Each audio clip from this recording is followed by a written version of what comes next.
The Cardinals have announced a number of moves for their Major League coaching staff in 2025.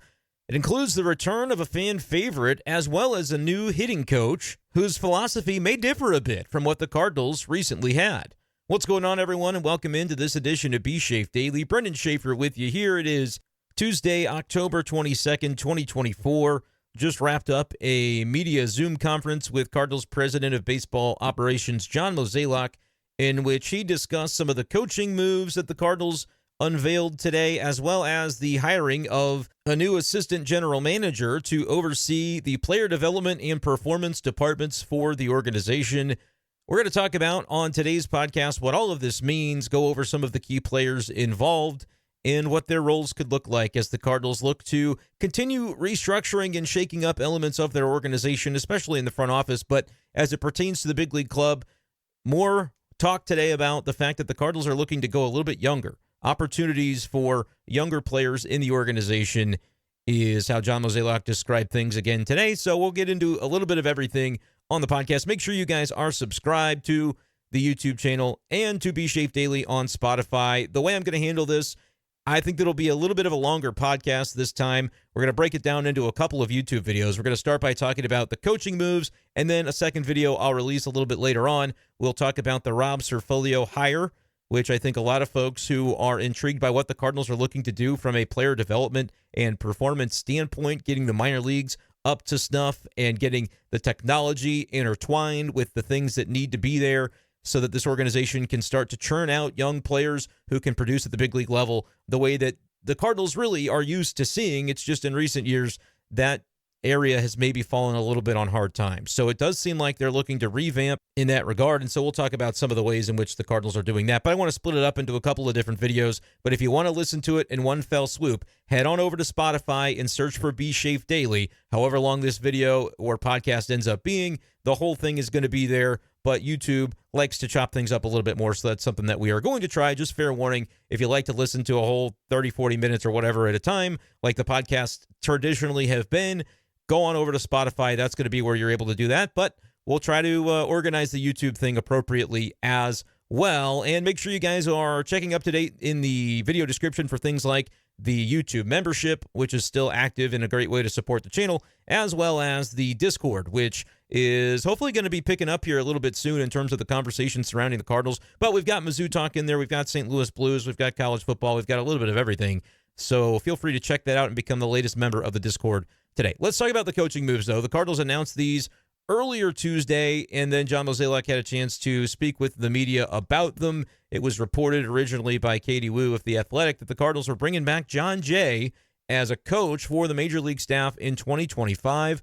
Exciting to have Jon Jay back in the building, and he's been cutting his teeth as a Major League coach on the staff of Skip Schumaker the last couple of seasons. I believe he was with the Padres prior to that. Served as, I think, the first base coach under Schumaker last couple of years in Miami. Of course, the situation with the Miami Marlins is a little bit fraught right now. I believe they let go of like 70 employees, I saw Katie wrote in her article at the end of the season, including Schumaker, which is something we told you all the way along was going to be the case, that he was not going to be returning as the manager for the Marlins next year.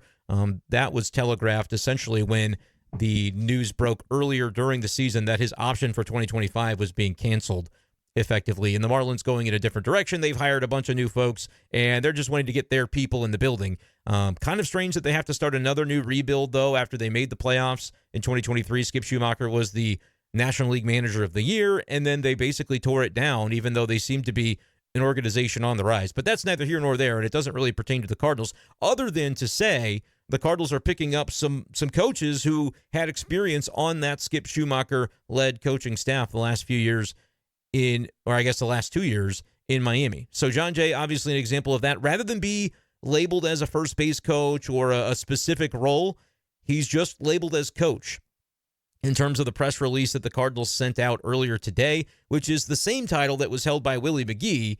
Now, maybe a lot of those responsibilities are going to overlap. Mozeliak said on the Zoom today that outfield defense is going to be a responsibility for Jon Jay, but there will be other things that he's got the ability to kind of dip his toes into as far as helping with the Major League coaching staff. So literally when they sent the press release, if you wanted to know what the title was for Jon Jay, it was coach with a capital C. capitalized all of the coaching positions. So he's just a coach. He's a resource. He's going to be in uniform, and we'll see how he ends up being utilized. But obviously, outfield defense, hopefully that's something that he could perhaps help a guy like Jordan Walker with, right? It's not to say that Willie McGee was not doing those things, but it's going to come from a little bit of a different perspective. A player that was obviously, or a coach, I should say, was obviously a player a little bit more recently. Willie McGee turning 66 years old coming up in November. Still going to be remaining on as a special advisor, but y'all probably have seen the news by now that Willie McGee will no longer be in uniform in the dugout as a major league coaching staff member. It's going to be a little bit of a different role. Mo was asked today about what the responsibilities might look like for Willie, and I'm not going to make too much of it. Anytime these special advisor roles are announced, you can think back to Joe McEwing when he was made the bench coach for a year kind of at the last minute, and then they still had him under contract, so they said, we're going to make him an advisor.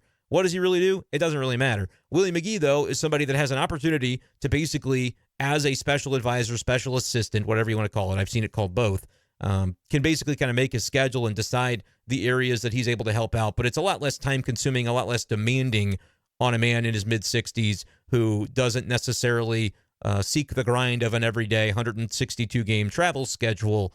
You can understand where that might be coming from. So I don't think there's any bombshell story here. I think Willie just would probably prefer at this point in his career a step back in terms of the responsibilities. This was a role similar to what he held prior to a handful of years ago, 6-7 years ago, when he came on as a in-uniform member of the coaching staff. It's been that way for a number of years, but now he's sort of shifting back into a periphery role, which Mozeliak said could include going around to the minor league cities and working with prospects and doing things of that nature. Imagine we'll probably see him at spring training down in Jupiter if that's somewhere that he wants to be, but it's more kind of, I view these special advisor positions, and I could be wrong about it, but it feels a little bit more laissez-faire, a little bit more, hey, we appreciate you, we want you to be involved. You're still under a contract. We'll have you in whatever capacity you want to be here. That was kind of the way the Yadier Molina thing was billed originally, with an emphasis on he was supposed to be coming to spring training last year, helping with some of the young catchers, something the organization really probably could have used.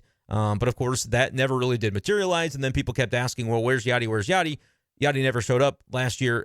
I don't think he is officially a member of this organization in a advisory capacity. It was one of those things that they said, yeah, he can be an advisor, and some advisors do more than other advisors, and I don't think he really ever reported, so he really never was part of the deal. I don't think he was paid. I just don't think that ever really did materialize, even though the Cardinals had announced that it was coming.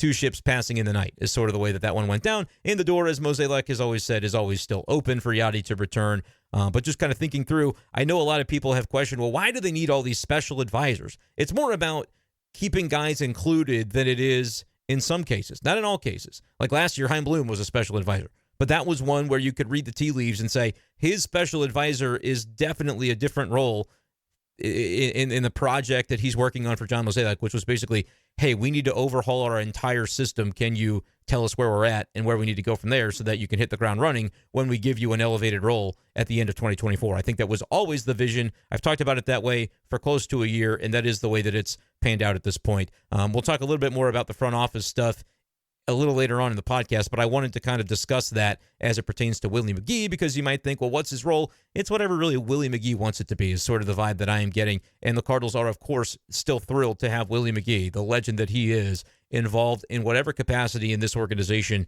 that he wants to be. So that's number one. Jon Jay basically sliding into that in-uniform position. I think there will be some responsibility overlap, but of course, that's a guy that Cardinals fans know and love. There's continuity there because he's worked with Schumacher there in Miami. Ollie Marmol obviously had Schumacher here in St. Louis when Schumacher was the bench coach on Ollie's staff, and so there's a little bit of synergy there.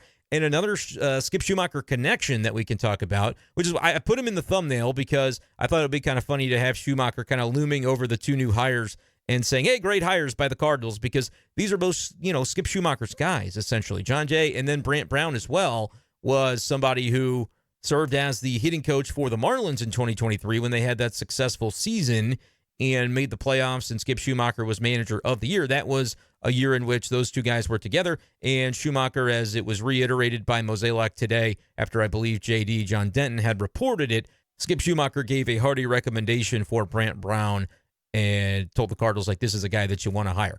Let's talk a little bit about the Brant Brown hiring, because I saw some scuttlebutt, some discussion from Cardinals fans on Twitter, basically wondering, well, this was a guy that was fired, actually, from his role with the Mariners, and it wasn't really too far into the season that took place, where I think it was the very end of May that Brant Brown was fired. Now, his role was not specifically hitting coach, and sometimes a lot of these things can be lost in the shuffle, lost in translation, because there are so many different roles and guys that are on coaching staffs and they're charged with helping in particular areas. Brant Brown was the bench coach, but also the offensive coordinator. No, that's not a football title in this instance. He was the offensive coordinator of the Seattle Mariners. Look, teams and organizations try to do some different creative things. I'd like to think about maybe comping the Brant Brown role with the Mariners when you say offensive coordinator. And look, there are going to be things that I am unaware of. I'm just kind of calling it as I see it on some of these matters. You're the bench coach, but also they gave him the title offensive coordinator to kind of have him keep the ability to have authority and dip his toe into what that offense would look like. But of course, when he was fired, it was because they were slumping offensively. He wasn't the hitting coach. A little bit strange. He was hired away from the Marlins to help revamp the offense after the Marlins, obviously had enough success with him as the hitting coach in 2023. They hired him in December of 2023, and they fired him in May of 2024 during a period in which the Marlins, or I keep saying Marlins, the Mariners, after the Mariners hired him, were still in first place at that time, at the end of May. At the time, Scott Servais, who was eventually fired by the Mariners, said, obviously, we've had some struggles on the offensive side. It's not all Brown's fault by any means. It's just, we want to make a change, maybe a little bit of a different voice with our players. We really need to get our guys focused back into what they do best. That's coaching. How do you get the most out of your guys? That's what we're going to focus on going forward. And so, interesting, right? The director of hitting strategy, Jarrett DeHart, and assistant hitting coach Tommy Joseph will continue and expand on their roles with the hitters. So they sort of gave a little bit of a different title. What exactly that whole offensive coordinator thing embodied is not totally clear, but basically they decided after just a couple of months it wasn't working with Brant Brown. But when asked about that today, Jon Jay said, well, that was kind of a short runway, and I'm not internal on the Mariners dealing, so I'm not really able to know exactly what went down. I'm sure Mozeliak has an idea for what happened there, because I'm sure they asked Brant Brown about it in the interview. But if you're Brant Brown, you get a job, you take a job in December after having a successful season on a playoff team with the Marlins in Miami. Offensive coordinator kind of feels like a revamped new age way to add responsibilities to hitting coach. And the way that it was described by Mozeliak today was that possibly what was going on there a little bit. And again, think about this. As he's answering this, he's filtering what he knows to have been the case from Brant Brown, because I'm sure Brant Brown talked to them about it in the interview process. Basically, it seems as though the Mariners were maybe trying to heap different things onto Brant Brown's plate that got him away from being able to focus on the things that he's really good at and successful with. And it seems as though Jon Mozeliak's belief is that Brant Brown's going to do a really nice job being able to relate and interact with young players as well as a number of different players, and be able to kind of bring some synergy in that regard. Now, this is probably something that would be said regardless when a hitting coach is hired, right? We heard that Turner Ward was going to be somebody that was going to have a voice that could work with all types of players and philosophies. But it was interesting to hear Jon Mozeliak basically say that the hiring of Brant Brown is taking the Cardinals' approach to hitting in a little bit of a different direction. Was kind of interesting to hear. The quote was, the way he thinks about hitting and how he approaches it is going to be a change from where we've been.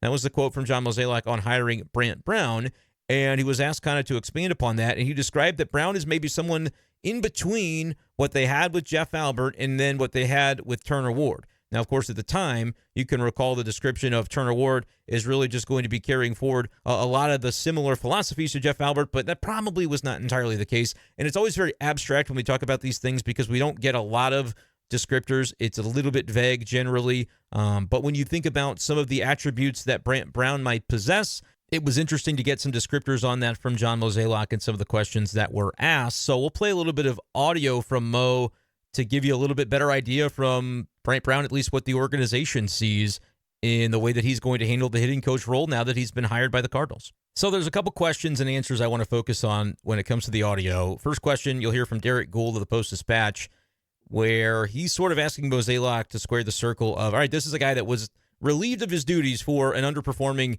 offense last season. And this is a guy that you're bringing in to try and jumpstart the Cardinals offense in his role as the hitting coach and sort of blending those two ideas. And Mo had an answer that I think will be interesting to Cardinals fans. I kind of talked about it a little bit when it comes to the short runway that he had. Again, was fired at the end of May, so really just a couple of months in that role before the Mariners decided it didn't work out. But a little bit of an expansion on that from John Mozeliak after this question from Derek. Anyway, he also then took the brunt of their offensive struggles and was a move that they made in season. Looking at his resume, he obviously has the Dodgers background, Marlins background. I wondered just if you could walk us through squaring that. You know, a guy who did kind of take the heat of one team's offensive struggles less than 12 months ago, but also has the resume that he brings to you. Yeah, clearly a short runway for him there, right? But yeah. Not being on the inside, it'd be hard for me to have an opinion on exactly what happened. But I do think when you look at the success he had with the Marlins, the success he had with the Dodgers, perhaps getting back to a more defined and simplified role as a hitting coach might work best. But I do know when he had that different title and responsibilities, maybe that took away from a little bit of what he was best at. Excuse some of the chair creaking in the background of that audio. I literally just recorded it through my computer over the phone. It's not the highest quality audio we've ever had on the show, but I just wanted to kind of give folks an idea here straight from the man himself, and I couldn't think in the moment to come up with a better way to make sure I had it all. Better luck next time. Anyway, that's what John Mozeliak had to say when it comes to Brant Brown. Yes, he was fired from the Mariners. He was being asked to do things that were maybe a little bit different than the traditional hitting coach role. The Cardinals just want him to be the hitting coach. And what would that entail? John Mozeliak's answer to this next question from Lynn Worthy of the Post-Dispatch, I think, is even a little bit more insightful in terms of the differences, because he described the philosophy of Turner Ward versus Jeff Albert being a shift that they made from Albert to Ward, and then said, I think this is someone that's a little bit more in between, so hopefully that balance of messaging will be something that we benefit from, is a quote. I won't play that audio for you because I just read it to you directly, but that's something that I think is interesting. This from Lynn Worthy is even interesting as well, because he asked about younger players in particular and maybe some of the characteristics of what could make Brant Brown a good voice and messenger for players that are just making their way. This is going to be a question from Lynn that you'll hear, and then Mo's answer. Mo, with the new hitting coach, how much of what you were looking for was aimed at particularly connecting with some of the young players? I mean, obviously you guys have talked about making the young players the focus for the near future and going forward. How much of that went into your decision as far as what you were looking for in a hitting coach? Yeah, a couple of thoughts on that. One is that was very important, someone that can relate to younger players and speak their language. Number two, we also wanted somebody that had a larger breadth, if you will, in what they teach or how they teach. In other words, some players want as much information as possible, and they're trying to digest that, and it works for them. Other players want a very simplistic, simple strategy to take to the plate and in their game. And so we're looking for a hitting coach that could do both and also do something in the middle if necessary. So the way he goes about his curriculum building can be very complicated, or it can be very simplistic depending on what his hitter's looking for. So when it comes to what the Cardinals are looking for in hiring Brant Brown to be the new hitting coach, I feel like that was the money quote from today's press conference, talking about some guys want a more simple approach, some guys want more analytic-based, more in-depth. They want all the information that they can get. That kind of feels like more of a Jeff Albert way of going about things. But remember, Jeff Albert, although I think his ideas were very strong and his philosophy I think is actually very good, there was maybe a question about him in terms of an in-dugout, in-uniform role, which I don't think he ever really wore a uniform. He was always wearing that hoodie. But just in the way that he maybe relates to players and relayed that information in the role of a hitting coach was maybe not a perfect fit for Jeff Albert. And I think when Jeff Albert was taking the arrows from the fan base, remember his story of kind of reported as to why he left was related to the criticism that he took and wanted something that was maybe a little bit less hands-on in that regard. He ends up running the Mets sort of hitting department, but not as an in-uniform member of the Mets. Jeff Albert's role with the Mets now, I can look up his title exactly if you give me a moment. He is the director of hitting for the Mets. So he's not in the dugout wearing a uniform in the middle of the game trying to help players make those adjustments. He's more an overarching philosophy that is one that was, I think, impactful and strong for the Cardinals at the time. Remember, he was in charge of sort of overseeing all of that throughout the organization and in the minors, but the Cardinals also had that major league hitting coach role roped into his job responsibilities, whereas maybe if they had had somebody else doing that role and Albert doing the role that he's basically doing now with the Mets, it could have been very successful, I think. But I think by the time that was maybe known that might be something that Jeff Albert wanted, it might have been too little too late. And remember, the Cardinals did not fire Jeff Albert. He left of his own accord and then found something with the Mets that I think was a little more befitting of the pace and what he wanted and what he thought he could bring to the table. It sounds almost as though Brant Brown was asked to do a little bit more of the Jeff Albert-y kind of stuff, but with the Mariners, but that it just wasn't blending. It didn't work, and they knew after 2 months of a regular season that it wasn't necessarily working. And so short runway for sure, but the Cardinals aren't asking him to do those things. They're asking him to be the day-to-day hitting coach. So I think it's interesting, but it sounds as though he has the ability to incorporate some of the analytics and some of those other things that maybe Turner Ward was not as strong with. Like, again, it's always going to be certain things that are they go without saying, and they are going to go unsaid, so you have to sort of read between the lines a little bit. I think the problem with Turner Ward was the performance of the offense. It wasn't necessarily that they didn't like Turner Ward, that they didn't, they're not going to necessarily bag on the guy, even if there are things about his philosophy and his approach that they didn't like.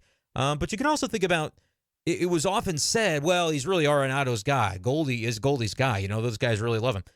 With the Cardinals moving in a direction of going younger, and we know that's going to be the case with the roster, Mozeliak reiterated it today. I can find the quote for you. I probably won't play it because I'm trying to get this done in the afternoon quickly. The quote was, the direction we're going is going to be creating a lot of opportunity for some of our younger players. The question was asked about payroll and what do you know, what do you not know about the restrictions that are going to be on the team, guys you're going to be able to keep, be traded away. And Mozeliak kind of gave a similar answer of, yeah, we're not still 100%. I have a good idea of it, but some of the revenue flows are still unknown. I don't know if that pertains to TV, if that's really just the singular thing they're going to need to figure out, because they can have their ticket sales projections, I think, generally, although that's stuff that they'll get, more season ticket sales purchased or not renewed throughout the offseason. But I think mostly that is alluding to, in a major way, the TV situation. And, of course, they're being rebranded as FanDuel TV or whatever. We'll see if the Cardinals are part of that. I've seen that it's announced by the Blues, like, hey, this is FanDuel TV, you're watching the Blues. I've not seen that announcement from the Cardinals. So as far as I know, that's nothing set in stone yet as far as whether the Cardinals are going back to Bally, which is now known as FanDuel. Nothing really changes except for the name and the branding.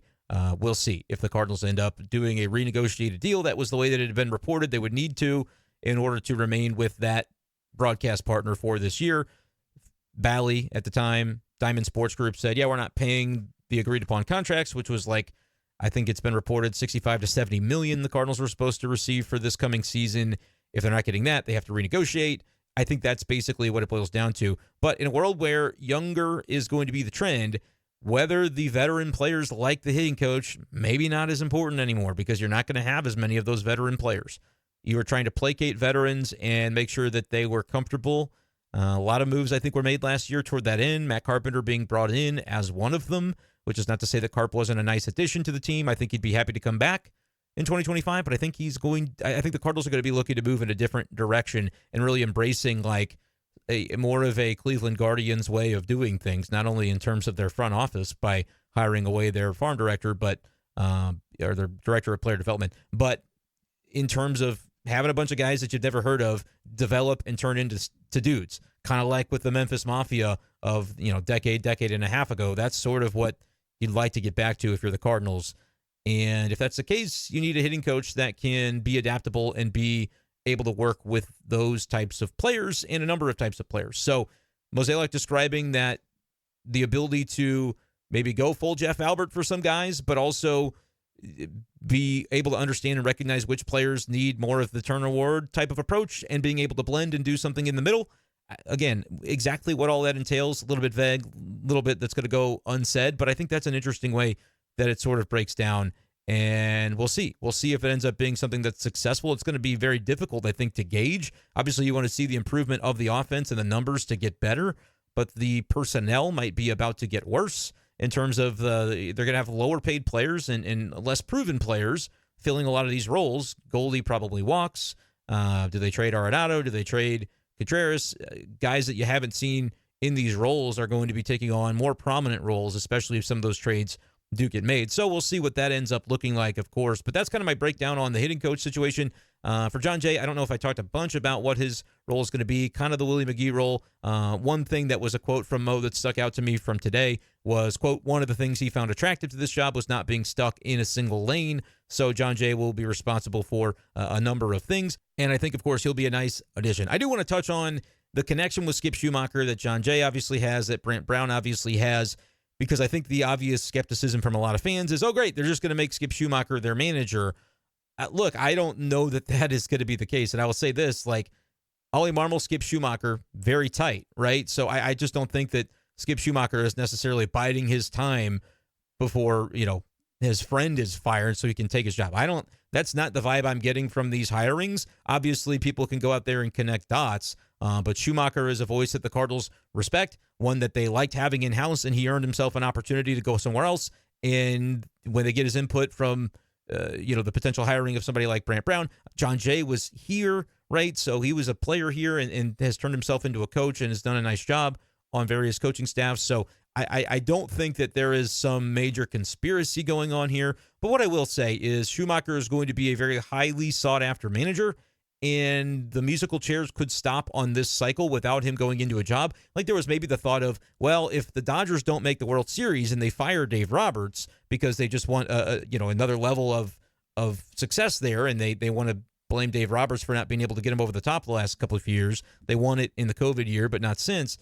Then maybe that was an opening that could have been there, and Schumacher would probably be the highest profile free agent manager, given that he just won Manager of the Year in 2023. But I just don't know if those jobs are coming available. And if I'm Schumacher, I'm not probably dipping my toe into the White Sox whole situation unless I absolutely had to. So he could enter this 2025 season without a role and sort of bide his time and wait for the perfect opportunity to come about.